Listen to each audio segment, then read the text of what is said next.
Cole, and welcome to this December 15th Go No Go show here at the end of 2022. How are you today, my friend?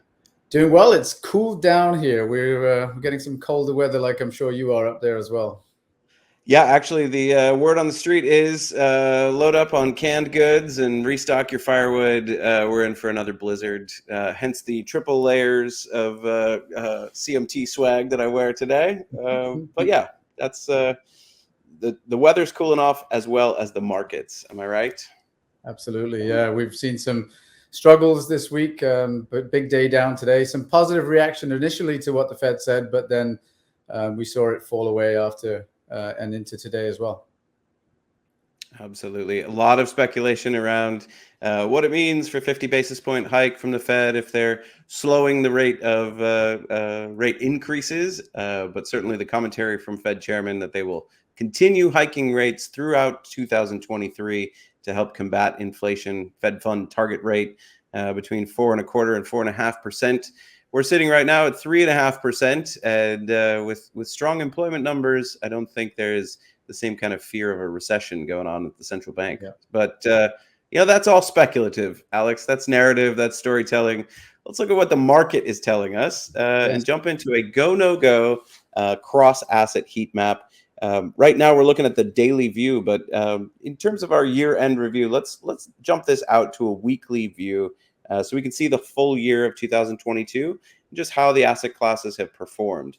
I think it took a lot of wealth managers off their front footing this year in the sense that bonds and equities, the traditional 60-40 portfolio, really underperformed as the correlations moved together.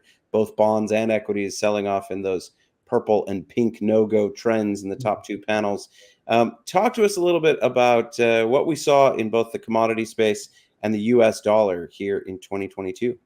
Absolutely. And it just sort of reminds me to remind everybody else to do your research and to do your reading. It reminds me of the work done in the CMT text when you're talking about diversification and how the further diversification to an extent can really help manage risk and increase returns. And adding, I remember one of the examples, even 10% of commodities and a similar amount in the FX space to your diversification, expanding on that stocks and bonds 60-40 split that a lot of people start with can really, really help. And of course, this year would have been a prime example of that. As you said, bonds and equities moving together most of the year, but there were some price returns to be had in the commodity space and of course the US dollar as well. So just reminds me to go back to some of those chapters and read up on diversification. On this weekly time frame, you can really see how clear that is. Absolutely. And when we jump back into that daily view, we've re-entered a go trend on the shorter term basis for U.S. equities at the index level, seeing some weight, some heaviness and selling both yesterday and again today. Still holding go trend conditions, and we're going to switch over to the S&P 500 chart in just a second. But in terms of the rally in bond prices and yields coming off, certainly seeing some tailwinds to risk assets and equities specifically as that rising rate environment and the peak in treasury yields coming off of its highs in a no-go trend on the yields, moving inversely in bond prices. But no love for the commodities space. What's your take on what we've seen this year in the U.S. commodities index, Alex? Commodities has been choppy. You know, we keep seeing it try to enter go trends, but they haven't been able to persist.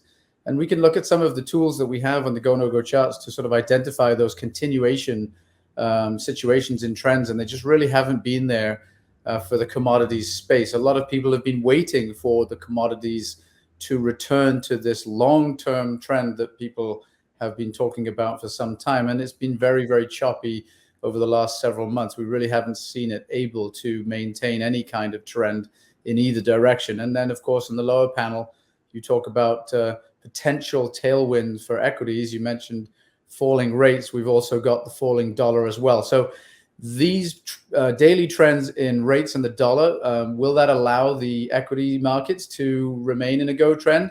We'll have to see how we react now at the end of this week and next week.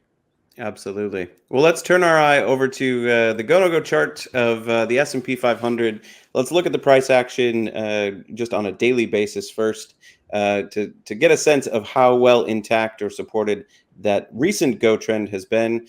My eye immediately falls to the GoNoGo Oscillator in the lower Hmm. panel, Hmm. seeing that fall below the zero line on heavy volume as it came back up to retest and was rejected. A real threat to the longevity of this current relief rally. Yep, and this is the area that you're talking about here, Tyler, Mhm, on the bottom panel. I'm just trying to throw a little bit of an annotation around there to make it obvious for everybody. But mhm, that's what we're talking about. We're talking about how that momentum oscillator has not found support at the zero line, which is what we expect when prices are moving healthily in an up direction. We expect to find support here. We didn't, and we broke into negative territory, but we quickly came back to retest. So we haven't moved far away from the zero line. We'll keep an eye on this and see if we can see what happens here. Does it end up turning into a squeeze type of situation before it really decides which way it's going? The other thing that I'd point out, Tyler, is that we've got this level here. If you can see my crosshairs, that's been mhm. support before back in September, and has been resistance in late October into early November. You can see that in these levels here, and then became support again as this Go trend uh, has taken hold. And so we're sort of right at those levels where we would expect some support here for price. So if we get that, maybe the oscillator gets back to zero or above, but quite an important level to determine whether or not this Go trend will continue. That was, of course, the concept of polarity appearing on the chart where support becomes resistance and vice versa. Absolutely. And just a quick refresher if anybody's new to the Go No Go show, what we're looking at in that top panel is a blend of all of the most robust technical studies, the indicators that are tried and true and have been used for decades by practitioners. But what we want to do is capture all of the weight of the evidence. We want that information. But we don't want a ton of extra indicators on our chart. We want to keep our eye focused on price action and remove that analysis paralysis, the redundancy of many indicators that might be giving us some similar information. So we take all of the computation and the heavy mathematics, do that behind the scenes, and what appears on the chart is a color-coded trend identifier. So we know that the direction and the strength of the trend is showing up in those blue bars, the strong go conditions, weaker aqua bars, showing us that that the strength of that go trend has lessened. And then, of course, we turn our eye to the GoNoGo Oscillator in the lower panel. It gives us a sense of momentum, volume, and volatility. So, Alex, let's jump this daily chart out to a weekly view. And I know this is going to sound a little bit like a broken record to our weekly viewers, but we look at multiple time frames for this exact reason. If we step out and we see the primary trend of the market is still a series of lower highs and lower lows, we are in no-go trend conditions from that composite blend of indicators. What has been a really productive relief rally a couple of times this year has been short-lived, even though it has been very seductive for investors. And Hmm. what we're seeing on that primary time frame is just a continued no-go trend. Anything important in your mind happening there at the zero line, Alex? Yeah, I've got this is actually the same annotation being carried over. Very interesting that it's catching a interesting inflection point on the weekly chart as well. We've seen some bullish divergence on the longer time frame. You can see these rising lows in the oscillator as price falls to new lows. We noted that it's over time as well, but it does look like we've put in a lower high. So that trend of lower lows and lower highs looks like it's continuing. We'll want to see if we make a new low or if perhaps we make a higher low now as we go forward in the next couple of weeks. But this oscillator dipping barely into positive territory and right back to zero. Let's see what happens here at the zero line. If it can manage this time to stay above zero, or if we go back below zero again, that would confirm that this no-go trend is moving lower. But we'll have to have a look and see here for sure. Again, just at the index level, we know investors out there are looking within sector groups and individual names to find outperformance. And indeed, as you like to reference, Alex, the Jimmy Buffett song, "It's 5 o'clock somewhere." We know there is a trend somewhere. We're going to get to get under the hood, so to speak, of the equity index here in just a minute. But before we do that, let's talk a little bit more about these macro drivers. Let's pull up a chart of the US dollar. We've had record run here in 2022. The dollar strength has taken a lot of analysts and certainly a lot of money managers off their front foot. But we exited that go trend in early November, and the no-go trend has taken hold and even strengthened to the downside. Talk to us a little bit about where we're at in the trend of the US dollar index right now, Alex. Yeah, absolutely. And today, a big strong up day, obviously, as the markets go lower in equity, in terms of the equity markets, of course. But you can see that this week we have set a new lower low. So that positive, I suppose, in terms of a tailwind for US equities. But since we saw the no-go take hold, we've seen this series of lower lows and lower highs. Oscillator, after it broke out of that max squeeze towards the end of the go trend, has stayed in negative territory throughout that time frame. And so we are in a strong no-go trend on the US dollar, even as we rally today. Absolutely. And so let's move on to another big macro driver. Let's take a look at US oil. We've talked a little bit about the XLE, the energy sector of the S&P over the last several weeks, both as a strong outperformer and then a trend reversal. Certainly being driven by price of crude and this oil index showing us that no-go trend. What really jumps off the chart to you here, Alex? Yeah, well, it was an interesting chart to look at the beginning of the week because we noted how we were at these prior lows. And I think if I get I should be able to count backwards by 4. So I think if I'm correct, this is Monday. So when we put this out, we were on this bar here, noting that we closed right about around the prior low here. And we were going to see whether or not that held as support.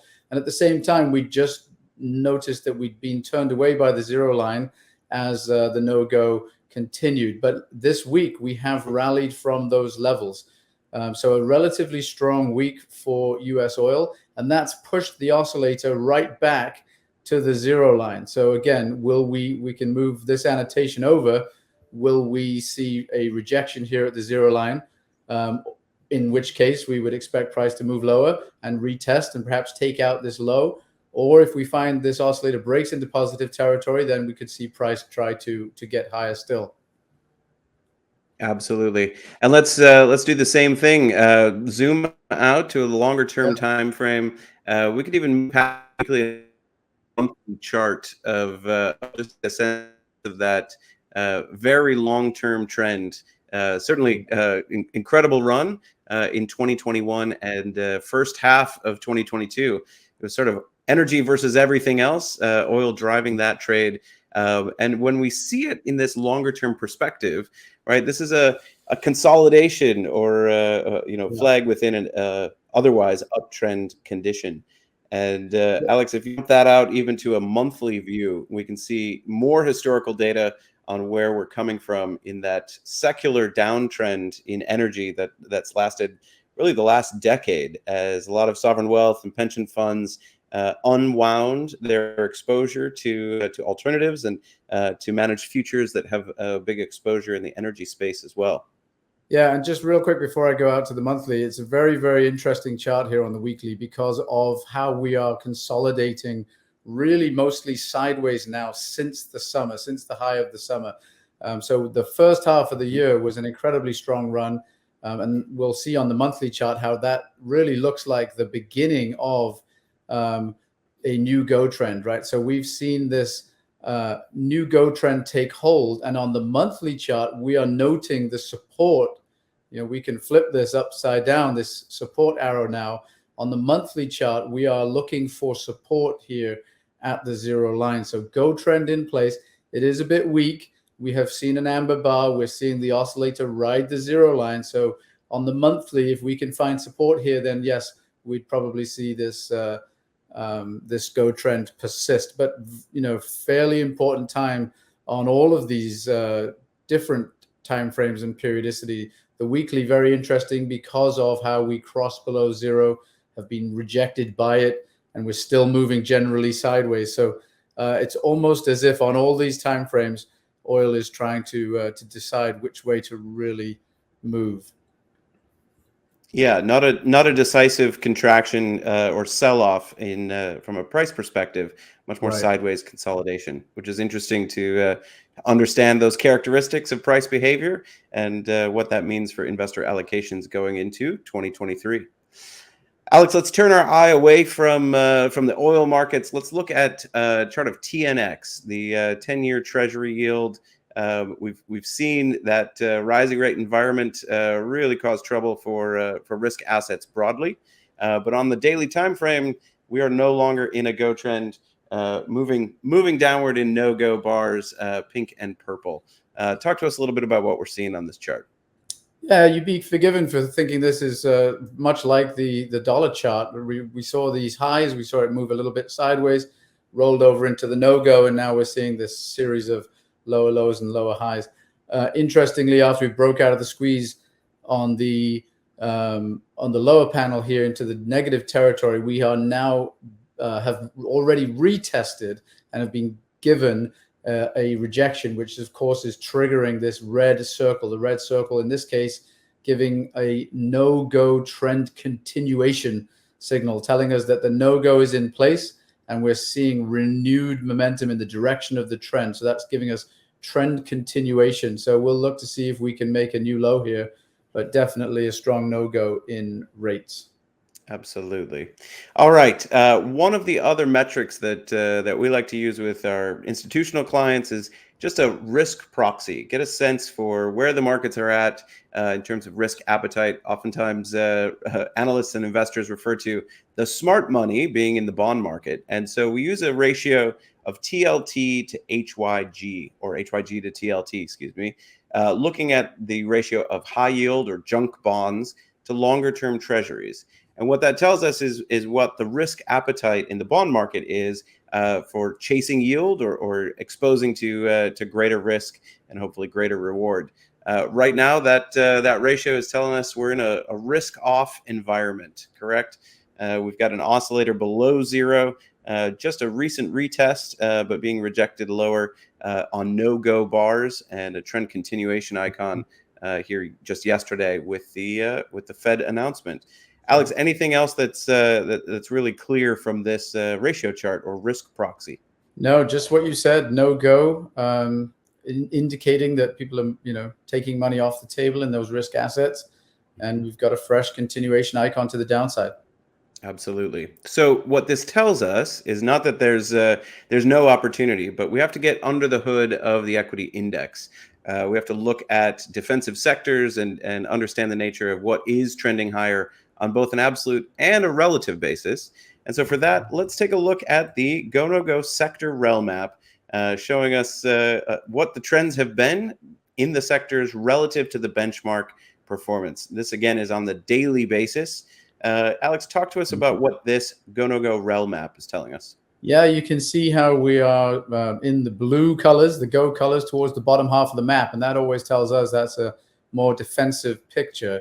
We've got things like industrials, materials, healthcare, staples, utilities, and real estate down in this bottom half of the map. And that's where the relative outperformance is and has been now in some of these sectors for a while, but in a few, just a couple of weeks. Technology, of course, an interesting one because technology has started to lead as well. But the other growth sectors, discretionary communications, and some of those more, financials and energy also rolling over into no-go trends. So the defensive sectors, as you said, are starting to lead the way a little bit. Absolutely. And let's bounce this out to a weekly view, just so we can capture more of the 2022 scenario in terms of what the market was telling us. Those top three sectors sort of representing the growth equities of technology, communications, and discretionary, leading lower, right? Even in a down market, underperforming on a relative basis, meaning that they are underperforming to the downside, even in a downtrend at the equity index level. Energy has been a strong performer through the year on a weekly basis, but again, we've seen that trail off here in the last couple of weeks. Interestingly, I was having a conversation about the healthcare sector with a number of other analysts, and Ralph Acampora, who was a guest on the CMT podcast, Fill the Gap, talked about sort of the corollaries he looked to in history when he was trying to understand secular bull markets or economic expansion. And he looked to the post-war period after World War II in the United States with the idea that all of that investment in the war effort, both manufacturing and technology, all of the funds that were poured into to defeating our enemies during the war, led to an era of prosperity in the post-war environment as a lot of those technologies became commercialized, a lot of the manufacturing and the capacity was redirected towards commercial operations. The case can be made, and again, this is a little bit more storytelling or explanation of why we're seeing some of these trends. But the entire world, and as a percentage of their GDP, most countries spent an inordinate amount on healthcare research, understanding RNA and protein migrations, how the virus manifested itself and adapted to vaccines. We haven't even begun to see any of the commercialization of some of that investment. But certainly the healthcare sector outperforming in this environment is an intriguing piece of information that the markets are giving us. Yeah. And then, going into 2023, when we think about asset allocation or where we're going to find those opportunities, when we look at the longer term trends of defensive sectors and cyclical sectors that have outperformed here in 2022 and what has been a very difficult year for investors, thinking about allocating in a risk-off environment or a more defensive nature, we can still find, and I think this is the beauty of technical analysis, that we don't just have to be closet indexers or passive buy and hold of the equity indices. We can get under the hood and start to allocate capital towards the things that are working and watch those rotations in real time. Mm-hmm. So hopefully these sector RelMaps will help investors position their portfolios as we go into 2023 in a more defensive nature. Alex, let's turn our eye to the healthcare sector individually. Let's look at the absolute trend of XLV on a daily basis first, and then we can zoom out to the larger time frame. Absolutely. So this is XLV. You can see exactly what you're just talking about, how healthcare is leading. We see higher highs and higher lows in the daily chart here, as well as the oscillator finding support repeatedly at the zero line. Now, when the market has a big down day, then most sectors and securities move together. So we can see also a struggle today in the healthcare sector, and that's pushed us back to the zero line. So we'll have to see if we can find support once again. Absolutely. The other area of the market that's really been showing us relative outperformance has been the consumer staples space. Let's pull up an example. Let's look at Johnson & Johnson, a family name, right? Just to get a sense of some of these consumer staples names that are outperforming on both a relative and absolute basis. Yeah, and it's also nice to head into the holidays over here with some blue, right? Exactly. Some of our favorite clients will say, can you make it go blue, please? Where's the button I click to turn that no-go trend into a go trend? It's nice to see some blue, and this is a security in the healthcare industry, obviously, and you can see how that trend has manifested itself in the chart of Johnson & Johnson. We got the go trend here in the middle of October, and then we've seen it break above resistance, some higher highs and higher lows, oscillator finding support at zero, several trend continuation icons. We like to see this. We've talked about this in several videos, this clustering of trend continuation icons when that oscillator starts to repeatedly find support before really moving away from zero. And that happened here in this sort of, bull flag type of setup. And then we've moved higher now to higher highs, and we're going to watch the zero line again to see if we can find support at this level. And if we do, then we'll get another go trend continuation icon. So much nicer chart than we've been looking at for the last couple of weeks. So a good one to share with everybody here. Absolutely. Well, thank you, Alex, for taking time this afternoon, walking through the markets. And to all of you who are watching on YouTube, thanks so much for tuning into the StockCharts TV YouTube channel. You can also check out GoNoGo Charts on YouTube for more content from Alex and I. And I encourage all of you to download StockChartsTV.com, that on-demand app, to carry this show and many other expert analysts with you wherever you go. From GoNoGo Charts, Alex and I want to wish you a happy holiday season. The next couple of weeks, we'll be taking a break from our regularly scheduled programming, spend some time with our families and friends. Hope you are all safe and well through this holiday season, and we'll see you again in the new year.